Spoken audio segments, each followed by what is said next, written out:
Hello everyone! So iyan, nagluto ako ng labong at saka saluyot. Nilagyan ko rin ng kishwim everyone.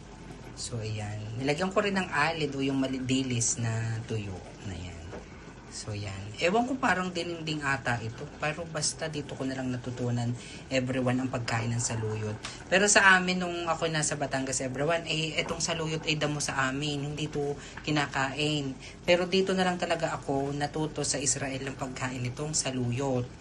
Masustansya ang saluyot everyone ng bonggang-bongga. Kaya yan, nagluto ako. Ewan ko kung dininding ba tong style na to. Ang dininding kasi yung may konting bagoong o konting alamang. So ito, hindi ko nilagyan ng ganun kasi gawa ng ano lang, parang ginisang ewan na basta to. Basta labong at saka saluyot ay basta may gulay everyone. Ay yon. Kasi masarap talagang kumain kapag may gulay ng bonggang-bongga, di ba?